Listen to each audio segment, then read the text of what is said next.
Welcome to our continuing series of virtual voices focusing on the United Nations Sustainable Development Goals and hosted by World Information Transfer. Our speaker today is Mable Chan. Ms. Chan is the founder and executive producer of One in a Billion Production Incorporated, a nonprofit media company she launched in 2017 to empower Asian voices through storytelling in films and podcasts. Her podcast, One in a Billion with Mable Chan, features interviews with Asian writers, producers, and entrepreneurs. She has been a freelance reporter for New York Times since 2021 and serves on the board of the Asian American Journalists Association's New England chapter. She is dedicated to mentoring the next generation of storytellers, leveraging her experience as a former broadcast news producer, which she earned prestigious awards from George Foster Peabody and Edward R. Murrow Awards. Over to you, Miss Chan. Thank you so much for that introduction, Dr. Durbach. And thank you to Mariam Azar, my good friend and UN staff, longtime UN staff, who first invited me to speak here after reading the news that our documentary, Mistress Dispeller, directed by Elizabeth Lowe, will be premiere at the Venice International Film Festival and the Toronto International Film Festival in just a few weeks. And I'm happy to talk about that documentary later on if there's interest. But that is a perfect example of what our nonprofit media is designed to do. We empower Asian voices in films and podcasts in order to build a more informed, engaged, dynamic, and diverse global community. So I am truly honored today to be able to share with you all my lifelong passion and journey in storytelling without borders. Uh, you have to understand that when I say my lifelong passion, and it's not an overstatement, because it started when I was allowed to watch TV at home. Um, I was born in Hong Kong when it was a British colony. And so Cantonese was my native dialect.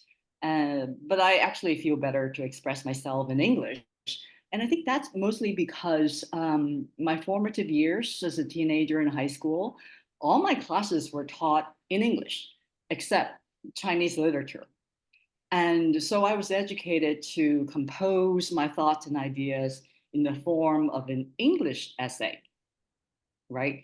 You have a theme or topic, and you have key points, and then you have a conclusion. Well, that's not exactly storytelling, is it, with the plot or characters? But because I've gotten so used to expressing my ideas and writing in English, that I was actually getting hungry to speak it and to listen to more and more of it. And so that beyond just reading and writing.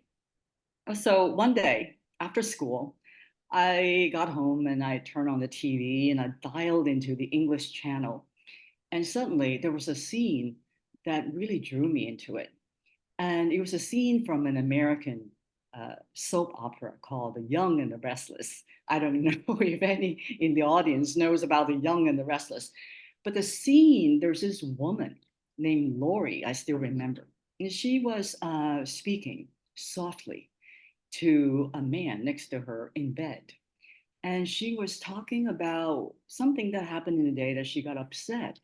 Her voice was so soft and so smooth and so mellifluous. It's like music to my ears. So I started pressing my ears and listening to what she was saying and how she was saying it. And the man next to her moved closer and touched her face and stroked her forehead and gave her a kiss. They started hugging. At that point, my mom walked in. I was watching the TV in my parents' bedroom. My mom walked in and said, "What are you doing? What are you watching? That is not for kids. That is for adults." And I'm like, I was so busted. But then I said, Mom, What do you I'm mean? learning how to speak English. And at that time, I was probably around 14, 15, something like that. And I was about to graduate, in a year or so from Hong Kong secondary school. And so I started thinking about going to America. And so that was a plausible excuse. I said I wanted to learn how to speak English. I need to learn how to express myself. And since that day, I started watching more and more American TV shows, uh, situation comedies that make me laugh, or drama that make me cry, or crime and justice shows with cops and the good guys and the good guys and the bad guys. And I became very drawn to them. They energize and animate my way of thinking, the variety of ways to tell stories that not just entertain me, but educate me, right? It's like a window to a bigger world. Storytelling that reflects everyday life, everyday tension and struggle, and storytelling that invites and inspires people to speak up about wrongdoing and speak out against injustice, right? All this may sound very high-minded, especially for a reminder for a teenager, right? But let me just say, my passion for that kind of storytelling is, in fact, many years in the making. But then it starts with a very simple goal, really simple goal. Step number one, let me get the best education and training I could get to have the skill set and the mindset to tell good stories and to be a good communicator. I went to Syracuse University, as I knew how School of Public Communications, and majored in broadcast journalism and management with a minor in speech.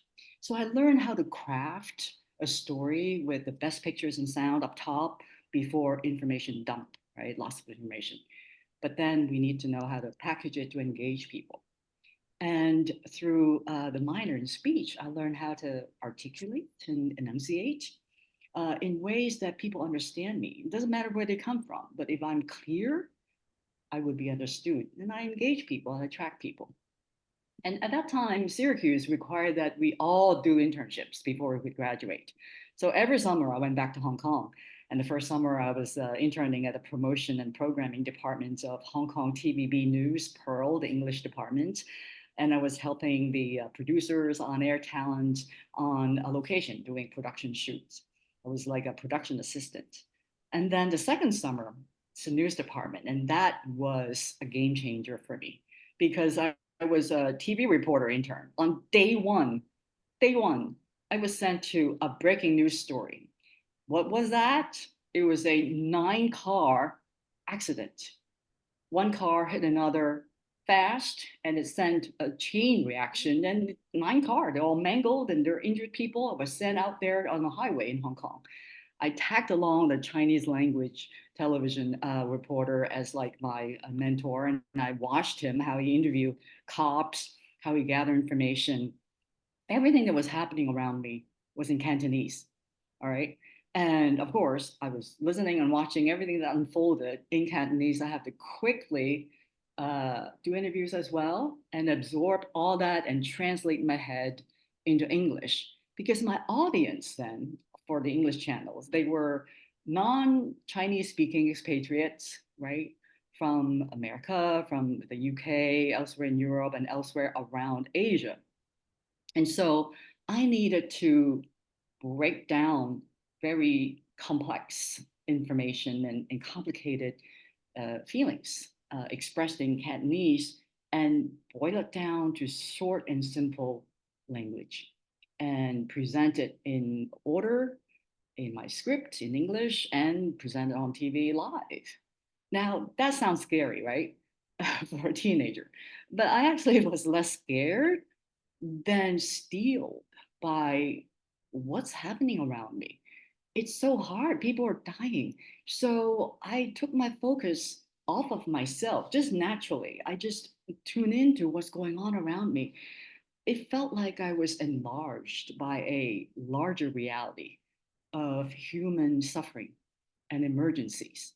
I became very focused on finding out what went wrong, who's responsible, and what can be done, right, in the future so this kind of tragedy doesn't happen again. At that time, I was 21. I was a junior or senior, rather, at Syracuse. So that 2 month internship exposed me to broadcast journalism at ground zero. It was extremely challenging at a time because of the deadline, right, with breaking news, but it helped because of my instinct to connect with people in the story. And I show that I really care what just happened, what's happening to you, right? Tell me. And they can see when I'm sincere, that I'm wanting to hear what they have to say. I bond with them. I felt energized. I feel as if their emotions were transmitted to me. And I have a responsibility that is bigger than myself. I felt less fear and more empathy and strength to tell their story. So little did I know actually then that that would mark the beginning of my journey representing Chinese voices and reporting their stories beyond border to a wider audience. It was clear to me at that time that was my calling. I became hooked to news reporting. I was very lucky. After college, I got a job in New York working for WWOR, Channel 9 in New York City, as an independent CNN affiliate. I was the only Hong Kong born foreign person working as a production assistant in the newsroom with mostly white men and a few Black colleagues. I learned quickly to collaborate with everyone serving our audience. That was like prime task, right? I worked my way up, covering breaking news stories and human interest features in New York for 4 years, 4 years until my visa ran out. Then I headed back to Hong Kong to become an on air reporter, Asian correspondent, and news anchor at Hong Kong TVB News, the same station where I had done 2 internships before. In the late 80s, there were lots of news breaking all over Asia. I was sent to cover China several times. One time when it was opening up for the first time, the first special economic zone in Shenzhen, just across the border from Hong Kong. Another time, it was the first family reunion for families split after the Civil War. Some left on the mainland and others fled to Taiwan. And one last time when China was cracking down on student protests that rocked the country and the world. Besides China, I also covered news around Asia, mostly hard news, like the Vietnamese refugee crisis in Hong Kong, Chinese illegal immigrants, influx into Macau, plane crash in Thailand.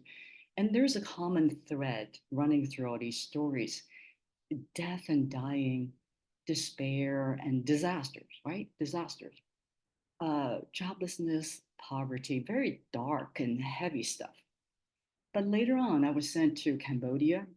I was interviewing survivors of the Pol Pot killing fields. I was in Vietnam. I was interviewing boat people who left to go to Hong Kong, for example, and then they were sent back. But they survived. They survived. However hard the economy was, they survived. I felt transformed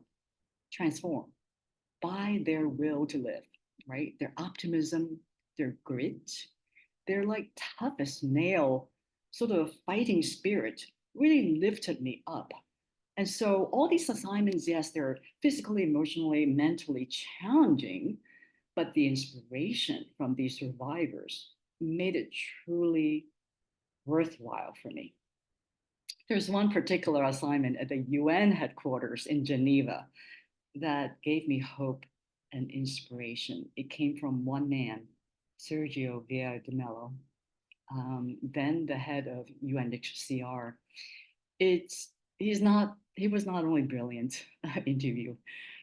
Every time I talked to him, because of his breadth and depth of knowledge, but he truly cared about people, his diplomatic skills, his meticulous articulation, his boundless energy, and his immense care for people, selfless dedication to the UN, became a role model for me for my daily grind as a TV reporter. Right, I had his image, and I felt stronger thinking of him as a role model for me. I mentioned Sergio also because that's how I met Miriam in New York, and first invited me to speak here. Miriam had followed my career move from Hong Kong to New York in the 90s, mainly because I have to say I was quite burnt out. To be honest with you, after 4 years in Hong Kong covering some of the biggest stories in Asia that I just mentioned, I felt I needed a break, a sabbatical.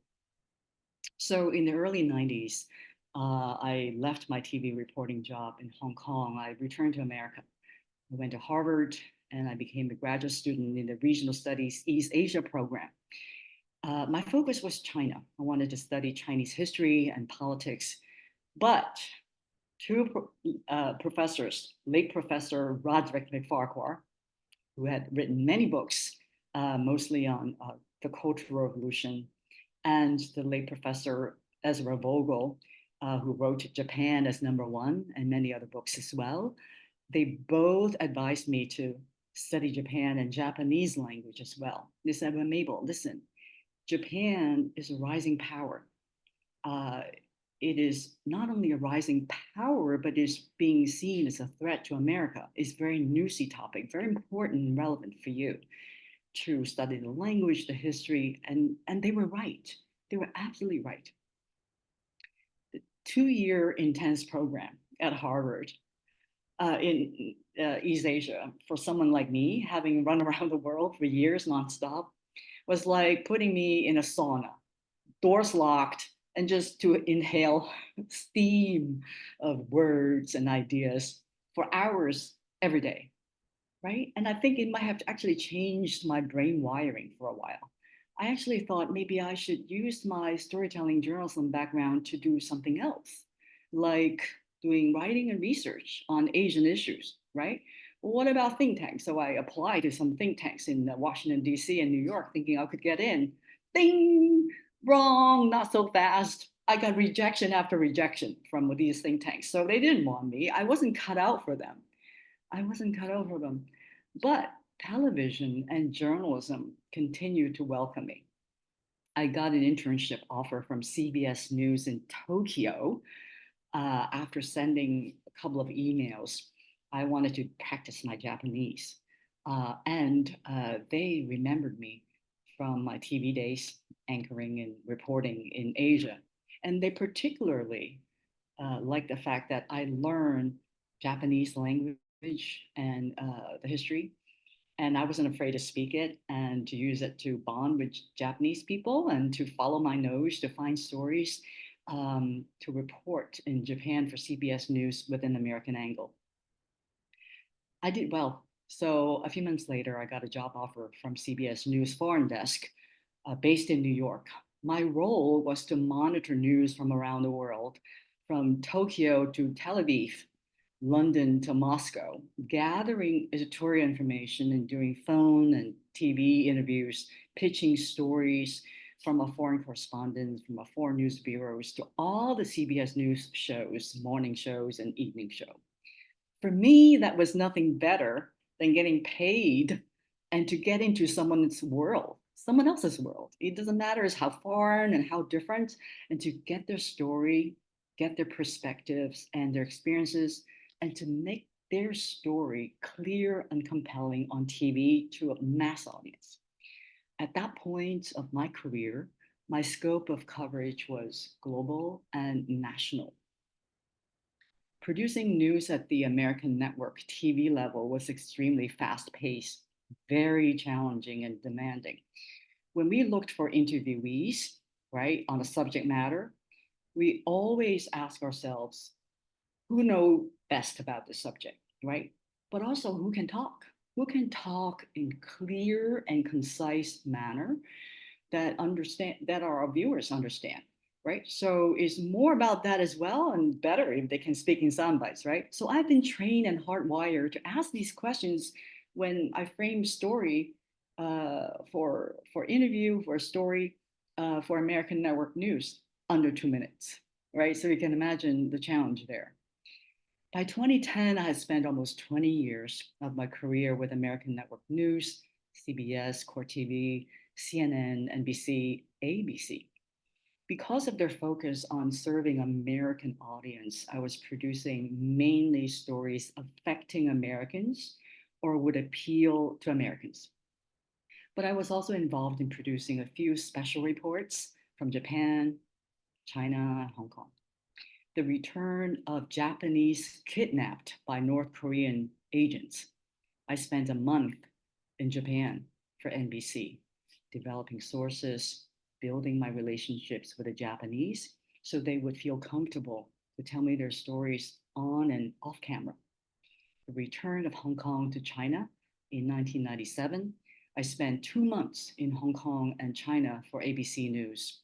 I served as an interpreter, fixer, producer with Peter Jennings, speaking 3 languages, Mandarin, Cantonese, English, at the same time every day.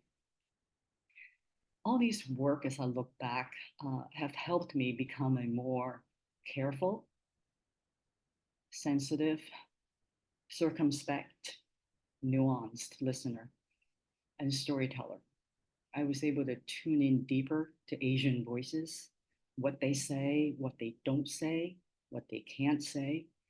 And I found myself more and more drawn to their stories, but I had very limited ability to pitch and produce them so long as I continued to work for American Network News. I was getting frustrated. So 14 years ago, I decided to leave ABC News when it was getting ready to restructure its news division and layoffs were on the way. Even though my contract was safe for another year and a half, I consulted with my mentor, Bill Kirby, Professor Kirby, a Chinese historian and Harvard professor. He suggested that I consider taking a leave of absence to become a visiting scholar back at Harvard Fairbanks Center for Chinese Studies. He thought that I could mentor students and work on a research project that Harvard would like. So I jumped at that opportunity. I went back to Harvard in 2010 to 2011 for a year as a visiting scholar. I was doing research about Western media in China in the past and future prospects and mentoring students. Now, year 2010 to 11, China's global influence was increasing. Its economic and military power was also increasing. China's economy grew to 6 trillion, over 6 trillion, making it the world's second largest economy for the first time. The growth was faster than many people expected. And I did not expect, while being a visiting scholar at Harvard that year, to be surrounded by students going to China, coming from China, going to China, coming from China. And these were Chinese and Americans learning to speak Chinese.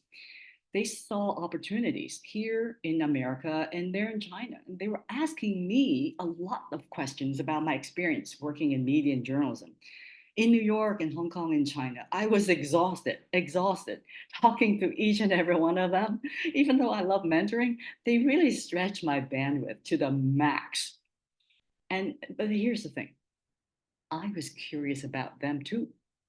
I mean, I knew throughout history, Chinese have been coming from mostly China and all over the world to America, right, for college, university. But why Boston? Why Harvard, MIT? What are they studying, right? Are they all on scholarships? And how hard was it for them to get here?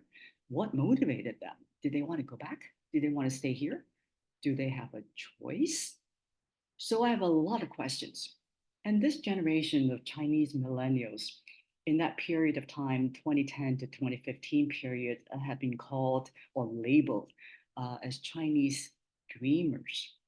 So I decided to build a multimedia website with blogs and video profiles about these Chinese dreamers with big ambition. So it's all about their dream, the drive, their desire, dream, drive, desire. I also interviewed Chinese Americans who are already well known and established in their fields. So the idea is to inspire each other. The tagline is a story platform for today's dreamers and a global network for tomorrow's leaders. The mission was twofold. A, to build a digital platform and global network for Chinese millennials, Chinese from China and America, sharing stories about their struggle and aspirations to inspire each other to do great things. That's number one. Number two is to use the story platform as a prototype to attract potential TV and filmmakers to want to partner with me and my media production company to develop maybe TV series or films inspired by real life Chinese stories and characters. Well, that didn't pan out in the few months that I had to work on that business idea because something else got my attention. Something big happened in my life. I got married for the first time, pretty late in life, I may add. So I decided to dial down my time commitment to this business idea and focus more on family while keeping our storytellers engaged with blogs and events for the next few years. Over a period of 5 years, our website has grown to hundreds of blogs from China and the US. Dozens of our video stories have been accepted for distribution on China's leading video platform. It's called iQIYI. And our global network has also grown to thousands of people from different parts of Asia, US, and Canada. And they feel a sense of belonging on our story platform because we write from our lived experiences and we tell the truth from our heart. So we stay connected. Some people, they blog about the difficulty of being understood by or accepted by Americans in school, at the workplace, or just in society. Some blog about how they're judged and misjudged. Others talk about the styles of communication expectation and about being in transition at a crossroads, about decision making, about language and understanding, about food and entertainment, about love and dating. All these highly personal stories and universal issues, right? They're shared on our online platform. And we discuss them as well during our in person network events over food and drinks in New York and Cambridge, Massachusetts. The storytelling and technology keep changing. Podcasts have emerged as a popular way to reach people. So in 2016, I launched a pilot podcast with season one primarily focused on Chinese millennials. We kicked off season one with a young woman from Tianjin, China, who called herself Made in China robot turned creative human. And then we had a two-part series with another woman, an engineer turned entrepreneur. And she had a hard time dating after she was over 30, just over 30. And that series was called Finding Love in America. And to this day, that two-part series, Finding Love in America, is the most listened to. During the pandemic, our society saw a spike in crimes, hate crimes against Asians. So I decided to interview Asians who do hard work to contribute to our society, emergency doctors who talked about our shared humanity and vulnerability during emergency rescue and response. A broadcast journalist talked about getting racial slurs at her when she was on the subway in Boston. And this was even before the pandemic. So the bias before the virus. A tech entrepreneur who volunteered his time, stopped making money, but organizing community to donate, to gather masks and other PPE, the personal protective gear, to hospitals and communities. So in the last 2 years, our podcasts have received individual and institutional sponsorship. So we could expand our focus beyond Chinese millennials to include Asian philanthropists who are life changers because of their causes. Our last podcast season was about finding your roots. So we interview not only Chinese, but Vietnamese, Filipino, and Indian Americans in Boston and New York who share their immigration stories. They want to remember and honor their parents and grandparents for the diverse and profound influences on paving the way for who they are today. And during the pandemic, I also began watching a lot more TV and films. The more I watched, the more I missed video production, right? So our nonprofit decided to turn our focus to films. We started supporting documentaries that are Asian directed or Asian focused. We do this by funding and consulting, and we select these filmmakers through independent filmmakers networks and my personal connections. We also have a film grant committee that works with me to screen films and filmmakers we want to support. I'd be happy to discuss them in greater details if there's interest in Q&A time, but I think I have used up the time I'm given to talk. So I'll stop here and listen to any questions that you may have. Thank you very much, Mabel. It was an absolutely brilliant example of the effect of storytelling by us sharing your own story. It reminded me of the stories of Grimm brothers and what they wrote for small children to teach them about various values of life. And that is what you're continuing, which is just absolutely excellent example of your entrepreneurship and basically your interest in changing people's perceptions of what really is going on. And so now we will go to Susie, our moderator, who's going to be asking you all the questions, mainly a lot from our students from Ukraine. Susie? Thank you, Dr. Durbach, and thank you, Mabel, for a very interesting presentation. We received a lot of questions from the students, so without further ado, WIT was founded after the Chernobyl crisis in Ukraine, when people did not have access to science-backed information about environmental issues and their impact on human health. Today, there is no shortage of information out there, but the issue we now deal with is misinformation. How do you misinformation in your everyday work? That's an excellent question, and I'm so glad that the student asked. I wrestle with this every day. I think that it is a real challenge to our thinking, right? We have to look at the information and really look at the source, right? What is the source? We can't just take something on X, or something on Y, A, B, or C. We can't just rely on one source and form an opinion. No. We have to look at the information and we have to apply our critical thinking. What is critical here? What is the message? Do you agree with it? Use your analytical thinking that hopefully you're receiving some education in that to ask yourself, what is the message here? Do I agree with it? Does it sound fishy or suspicious? Ask yourself that, and don't jump to conclusion and check other sources. I personally, maybe I'm old school, or maybe because I work for the New York Times, so I always start with more old school established media like the New York Times, Washington Post, NPR, the BBC.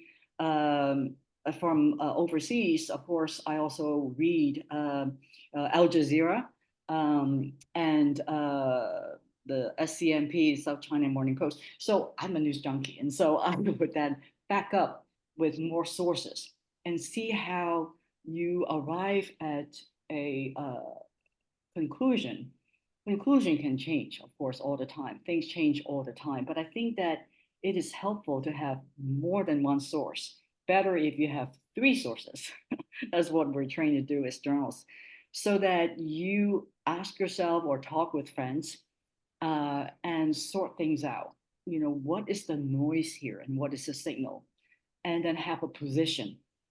And like I said, don't conclude too quick, because things change so rapidly, especially with AI, with memes and generative AI that can really make stuff up and make people look bad. So be guarded, be aware of that, and have multiple sources and discuss with friends.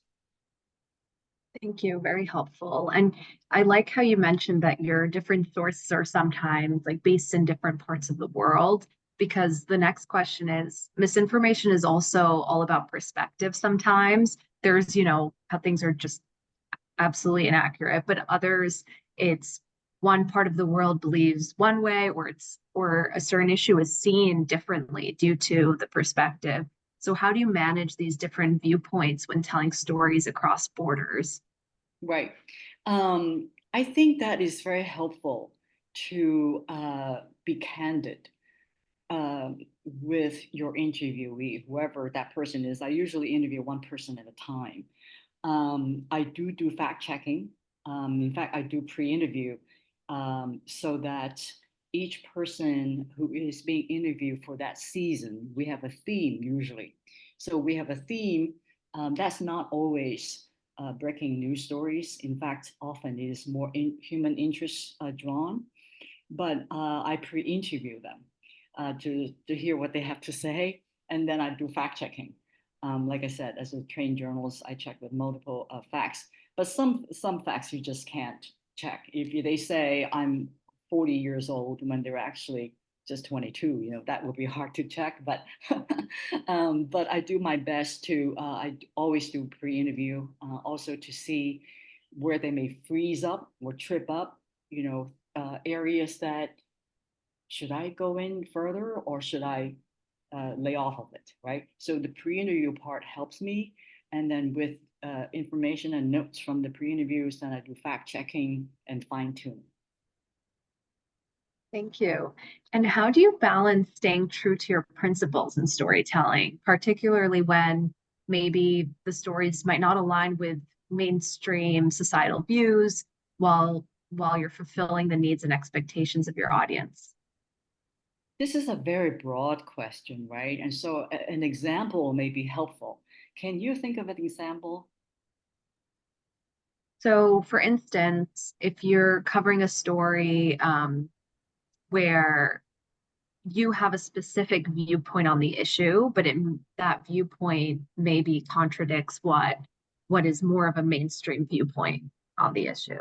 And so how do you cover it maybe in a neutral light, or do you show your own perspective? Like how do So you right kind of now, navigate that? right. So I think that it will be more helpful to talk about my current reporting job for the New York Times, for example, because years ago, and it's a very different world.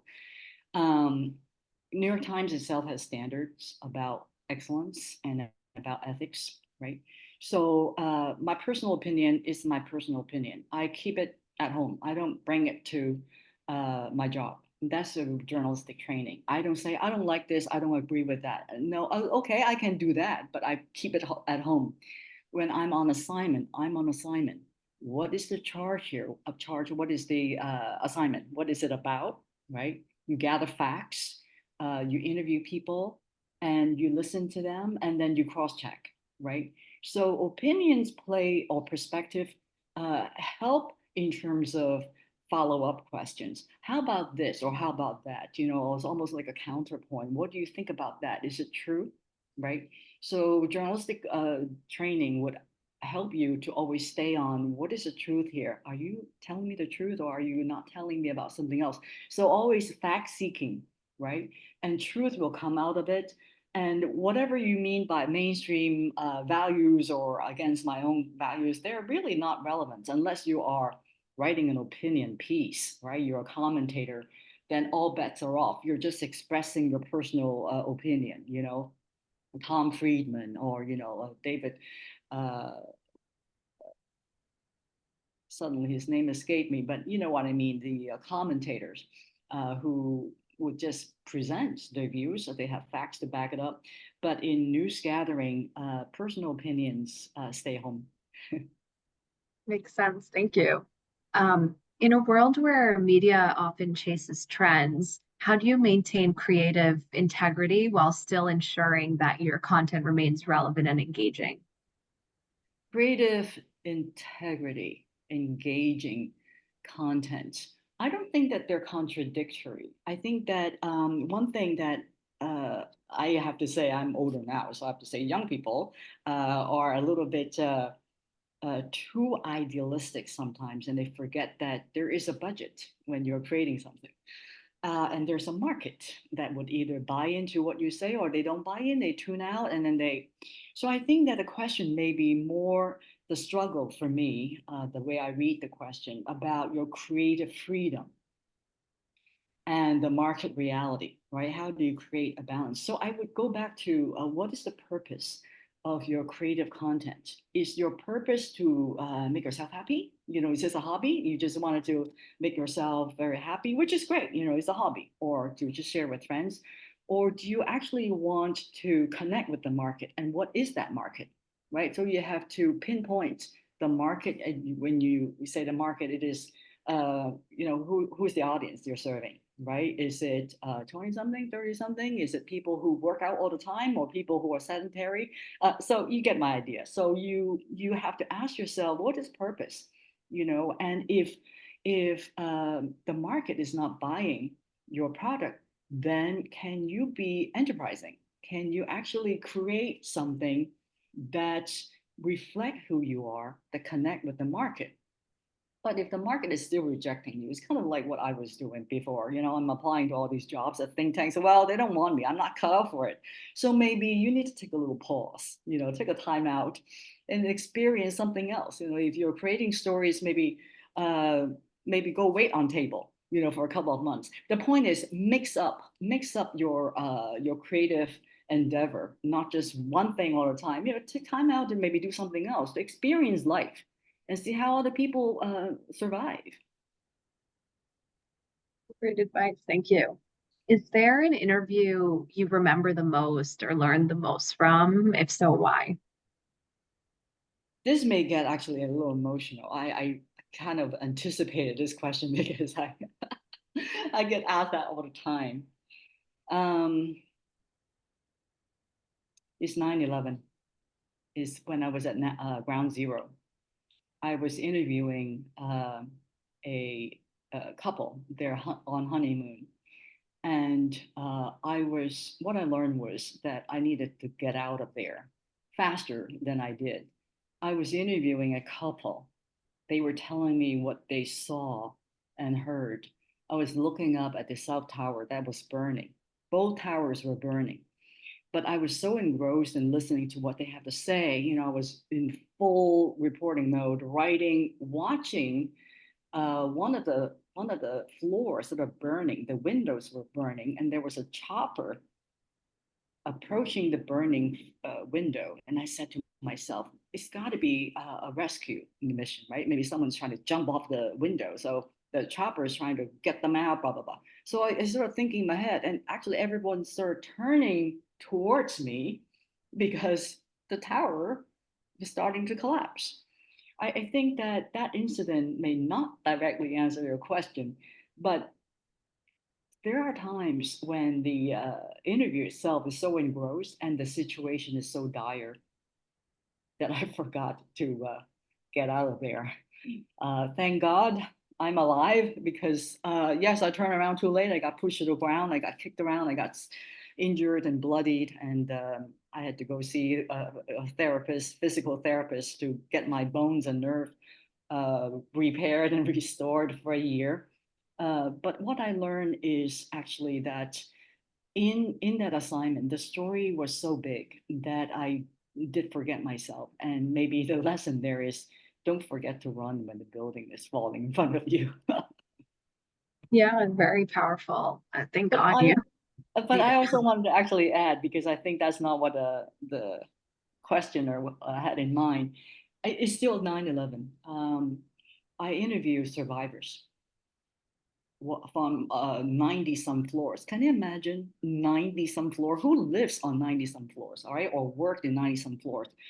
But especially when it's burning, you know, blacked, smoked, all that, people were helping one another, right, to go downstairs. So that interview was with one person who described how he started joining everybody else to walk down 90 some flights of stairs. And during that journey, when they were choked by smoke, they had to wait or they coughed they would kneel down and pray. As the saying goes, there's no atheist in the foxhole. If you didn't believe in God, they believe in God right then and there because there's no other way out except by the divine hand. And same for me, to be honest with you. I thank God every day I'm alive because when I was caught in a stampede, I got kicked around. There's a moment when I said, "This is it. This is big enough to die." It's a glorious death, death on the line of duty. But immediately I prayed, I got up. And so in all these breaking news stories, and that's why I talk so much about breaking news stories because I did so much of it, and it's become a part of me, that I learned to respond more calmly to emergencies than most people. Emergencies actually calm me. Wow, very powerful. Thank you for sharing. What advice would you give to aspiring journalists who are just starting out? Well, journalists, actually, the term itself is very big these days. Some may go for video, some may go for writing or photographing, right? So there are all kinds of specialty, if you will. And people do tend to choose their specialty pretty early. So having said that, I would say don't choose your specialty too early. In fact, I would say really work on writing, interviewing, reading carefully, and writing well. And really ground your journalism skill first in writing. Writing also requires listening well, right? And interviewing so that ask the right questions, or even when not the right questions, nobody can ask the right questions at first or all the time. But being real, being sincere in wanting to know what happened to people, right? Would feed your curiosity, would feed your spirit to write honestly and truthfully. So practice writing and keep that up. Writing can go a long way. I've seen many interns, not just the New York Times, but other publications or journalism outlets. If you can write well, you can go far. What habits help you perform your job better? Oh, what habits? So I do exercise. I do. I actually am still in a little bit of my exercise gear. So I do dedicate exercise just as part of my morning routine. After brushing my teeth and washing my face, I get on the yoga mats or I go jogging, running. I do think that your body needs refreshing, reinvigorating. I take a hot shower now, thanks to my husband. I also learned to have at least 2 minutes worth of cold shower to really that alternating hot and then cold, that really get your blood circulation going. So that's a habit. Thanks for sharing. What do you think is the role of storytelling in shaping public opinion and drawing attention to important social issues? I think that anytime you have an issue, either social or environmental, it's much easier and much more effective when you can wrap it around a person, when you can find a character that personified those issues and difficulties. Go with that. Go have time. Go have tea, coffee, get to know that character. What makes it hard for them in living in a place polluted by dust or polluted by sound or food, and what happened to them. So in a way, we call those interviewees or the characters, they are the victims, quote unquote. If you can find someone who's suffering, they will tell you what makes it hard and what makes this issue bad. So instead of telling, a lot of information dump, right? Bing, bing, bing, a lot of facts and stacks, people tune out. But if you can start and wrap a story around somebody who suffers from it, right? And that's actually a key to um, my investigative piece at the Dateline NBC. We were trying to expose insurance fraud at State Farm.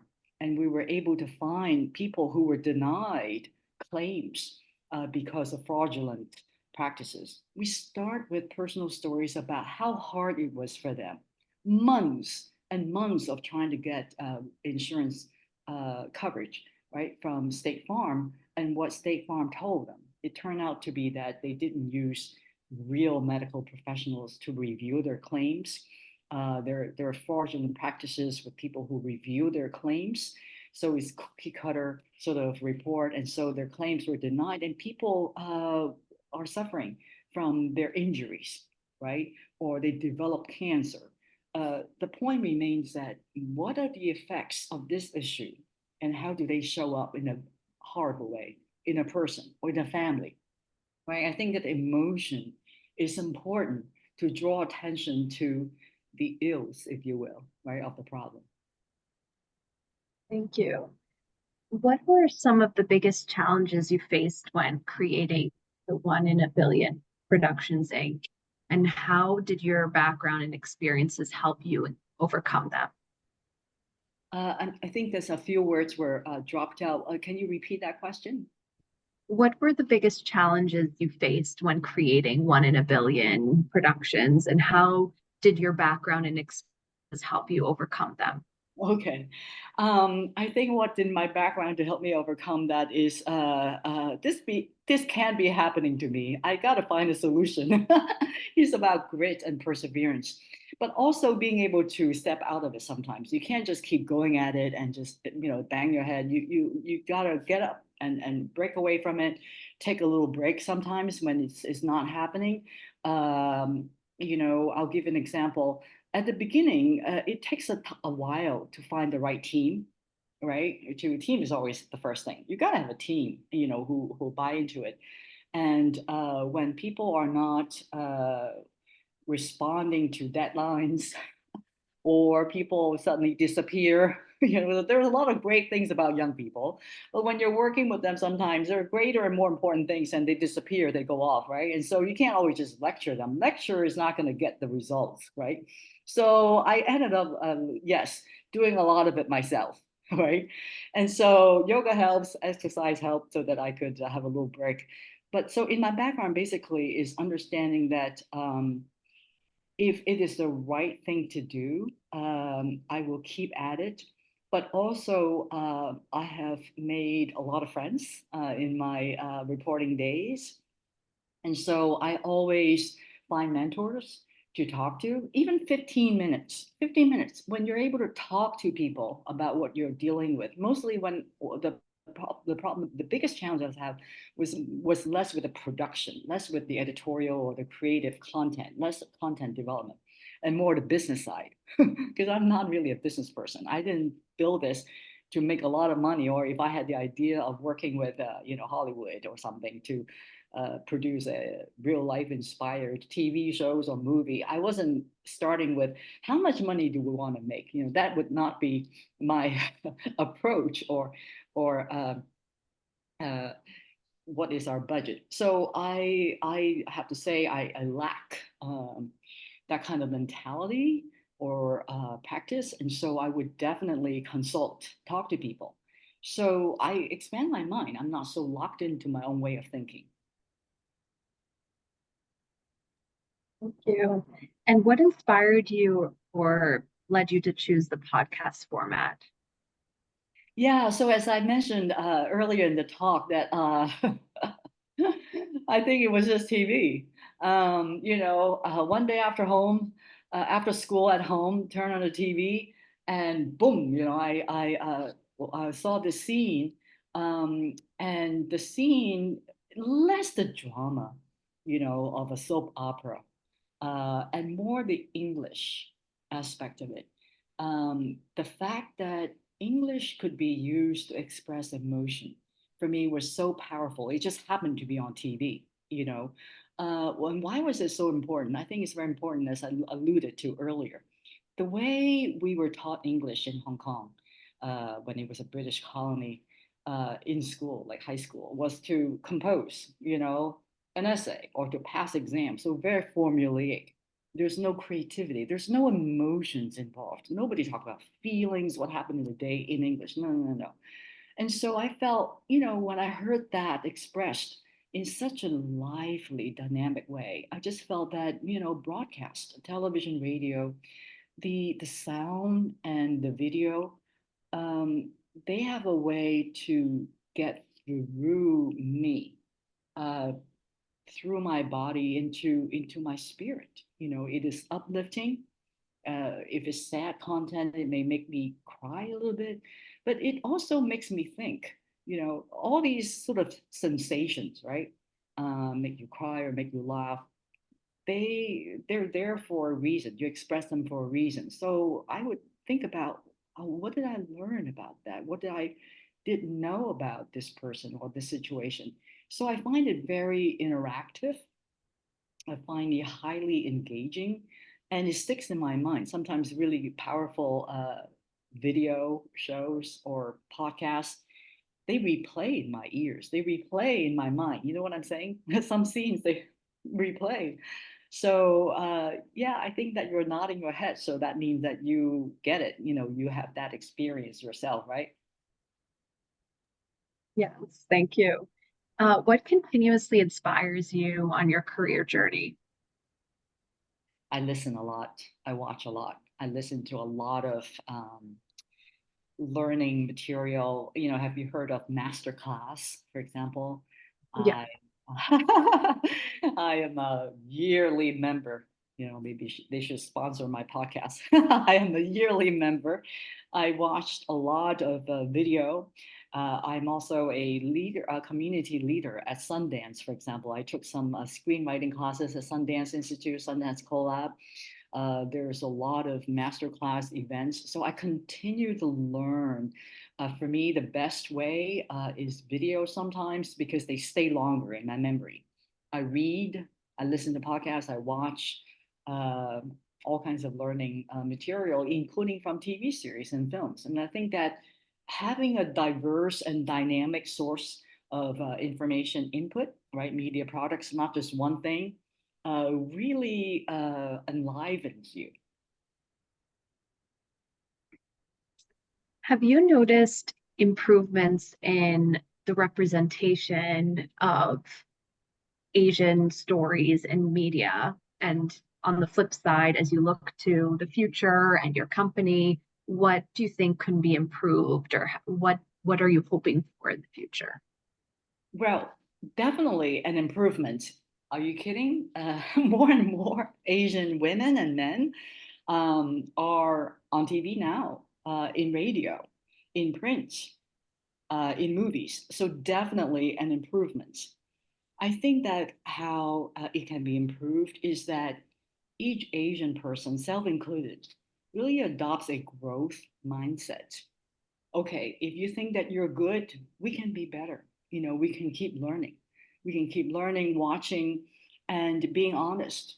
Ask each other for feedback. So what I do, I'm happy to have a team. I have a film grant committee, and they are in London, they're in New York, in Boston. So they help me. They're all Asian. And they all help me see things differently. I think that it's really important to have this growth mindset that yes, we want to get there, but you have to be ready. You have to get yourself ready. You have to condition yourself. You have to train yourself. You have to want it, with a hunger. Sometimes I think that we may not be hungry enough, or if we're hungry enough and we really want something very desperately and it's not working, lay off of it. It's like, maybe it's not for you. Maybe not now. Can you share some advice for someone who wants to speak candidly and cover their ethnicity, nationality on big world media, kind of like how you're doing today? I'm not sure I get the essence of the question, meaning how can I advise someone to do what I'm doing? Yeah, the question from the student is just asking for some advice on the right way to talk about their nationality and Oh, to country. talk about, Um, okay, okay. yeah. Well, it depends on who your audience is. I think that's very important. Every time you speak, Like today, I'm very well aware that this is probably very international audience because of the organization, the organizer. I think every time you open up to talk about your ethnicity or your upbringing, it's important to know whom are you talking with and who the audience is for. Do you feel safe, right? I don't encourage people to just talk anywhere, anytime. I think that it's more important that you feel safe, that the person you're talking with, and two, you feel safe. Whatever you have to say, know who your audience is. And I think that more importantly, if you have something to say, even if you don't know the person you're talking with, especially like if I were a stranger to you, I'm a New York Times reporter or whatever, and you have to tell me, in your native dialect, it could be anything, what you must feel is safe, that you can trust this person. And also to maybe practice telling your upbringing story. Where did you grow up? And what's uh, good and not so good about it? What's in your culture that you're really proud of? What kind of food in your culture, unique to your culture, that you really miss in America? And how you wish that is here. So in other words, mix it up so that you have something that makes it hard for you because of your ethnicity or your race in this country, but also something that is fun, that people actually do understand. We all eat, we all drink. Is there any beverage that you miss, besides bubble tea or, whatever that is? I'm being stereotypical. But think about things that are true, right, that you miss, or things that are hard for you that makes it difficult. Great advice. Thank you. Really enjoyed the Q&A. Really appreciate your time. I'll turn back to Dr. Durback for closing remarks. Thank you very much, Susie, for moderating. And Mabel, I'm just fascinated not only by your story, but basically the information that you gave our audience. One of them is misinformation. When you talk about the importance of having 3 sources to check. Now, you mentioned Al Jazeera, which I also watch, but what other sources do you feel are much more, how should I say it, relevant and factual than most of the media that we hear at the present time? Yeah, I'm in an awkward position because, I grew up in mainstream media. And so, of course, there's a lot of criticism against mainstream media as well, the ones that I mentioned from New York Times to Washington Post to NPR, but I do read them. I do pick public media, TBS, The Guardian, The Slate, political. I try to have a variety of sources, and I try not to say this is better and that is worse, because I think it depends on the stories and the viewpoints. So I try to be very critical every time I read something, really apply my critical thinking to say, what are they saying here? Do I agree with it? And I think that's important to have opinion. And sometimes we cannot always get to the truth because we're not in Israel when they're reporting on something in Israel, or at least I'm not there now. Somebody else may be. So we cannot be at all places at all times. We can only rely on so much. I think the most important caveat is to not snap judge. Do not make snap judgment. What you see is it. This is right and that is wrong. Okay, do you follow C-SPAN? I have not followed C-SPAN, to be honest with you. My lifestyle is such that I don't watch that much TV right now. And Just a question. for I news, find and that so to no, be I relevant. no, I appreciate that. Do you?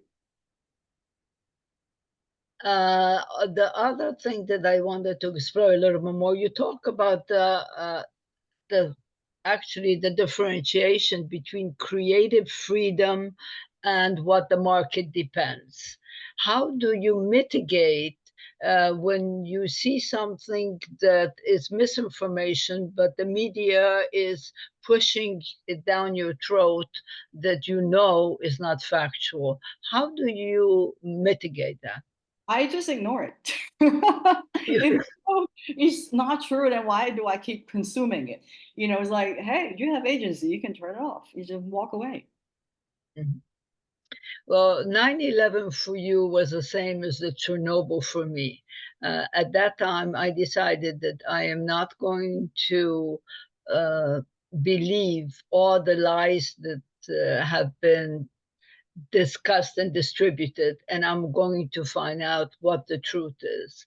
And one of the truths is to what extent Moscow was responsible for the Chernobyl accident, which nobody talked about. I mean, even now, they really keep that a secret. So I want to thank you again for a very, very interesting presentation. It was just delightful listening to you and learning your approach to good, positive, and factual information and how to get young people to think about it for their own future understanding of how to differentiate between the right and the wrong and truth and lies. So have a very, very good week. Take good care of yourself and continue on with your mission, which I think is absolutely wonderful. Thank you. Thank you so much. Thank you so much, Dr. Burback.